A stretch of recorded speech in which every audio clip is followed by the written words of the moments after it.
ಎಲ್ರಿಗೂ ನಮಸ್ಕಾರ. ದಯವಿಟ್ಟು ಯಾರ್ಯಾರು ವಿಡಿಯೋ ನೋಡ್ತಾ ಇದ್ದೀರಾ ಸಬ್ಸ್ಕ್ರೈಬ್ ಮಾಡಿ ಮತ್ತು ಸಪೋರ್ಟ್ ಮಾಡಿ ಅಂತ ಕೇಳ್ತಾ, ಇವತ್ತು ಏನಪ್ಪ ವಿಷಯ ಅಂತಂತಂದರೆ, electron city Hebbagodi police station ವಿಭಾಗದಲ್ಲಿ ಒಂದು ಕಂಪ್ಲೇಂಟು ದಾಖಲಾಗಿದೆ. ಏನು ವಿಷಯ ಅಂತಂತಂದರೆ, ಒಬ್ಬ ಹುಡುಗ ಇರ್ತಾನೆ. ಆ ಹುಡುಗ ಬಂದು ಅವರ ಸಂಬಂಧಿಕರು ಯಾರೋ ಅಜ್ಜಿ ಇರ್ತಾರೆ, ಅವ್ರ ಮನೆಗೆ ಹೋಗಿರ್ತಾನೆ.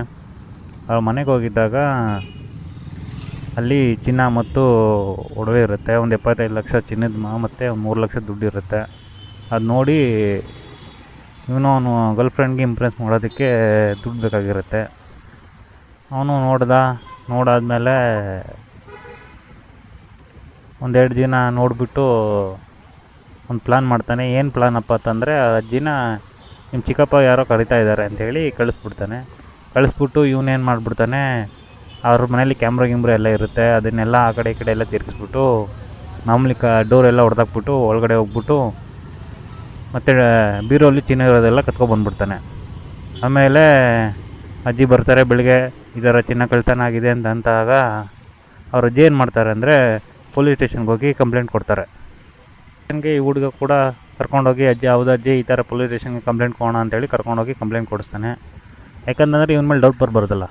ಸೊ ಹಾಗಾಗಿ ಕರ್ಕೊಂಡೋಗಿ ಸೇರಿಸಿ ಕಂಪ್ಲೇಂಟ್ ಕೊಟ್ಟಾಗ ಪೊಲೀಸ್ನವರು ವಿಚಾರಣೆ ಮಾಡ್ತಾರೆ. ಫಸ್ಟು ಹೋಗಿ ಪೊಲೀಸ್ನವರೆಲ್ಲ ನೋಡ್ತಾರೆ.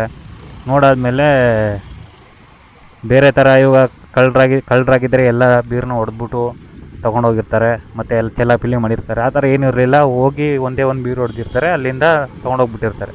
ಸೊ ಹಾಗಾಗಿ ಪೊಲೀಸ್ನವ್ರಿಗೆ ಡೌಟ್ ಬರುತ್ತೆ, ಇದು ಹೊರಗಡೆಯವ್ರು ಯಾರೂ ಬಂದ್ ಮಾಡಿರೋದಿಲ್ಲ, ಒಳಗಡೆಯವರೇ ಬಂದ್ ಮಾಡಿರೋದು.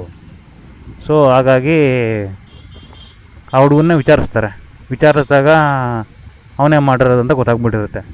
ಅವನೇನು ಮಾಡಿರ್ತಾನೆ, ಚಿನ್ನನೆಲ್ಲ ಮುತ್ತೂಟ್ ಫೈನಾನ್ಸ್ಗೆಲ್ಲ ತಗೋಗಿಟ್ಟಿರ್ತಾನೆ. ಆವಾಗ ಅದನ್ನೆಲ್ಲ ರಿಕವರಿ ಮಾಡಿ ಕೊಡಿಸಿದ್ದಾರೆ. ನೋಡಿ, ಪ್ರೀತಿ ಏನೇನು ಮಾಡುತ್ತೆ ಅಂತ ಹೇಳೋಕ್ಕಾಗಲ್ಲ.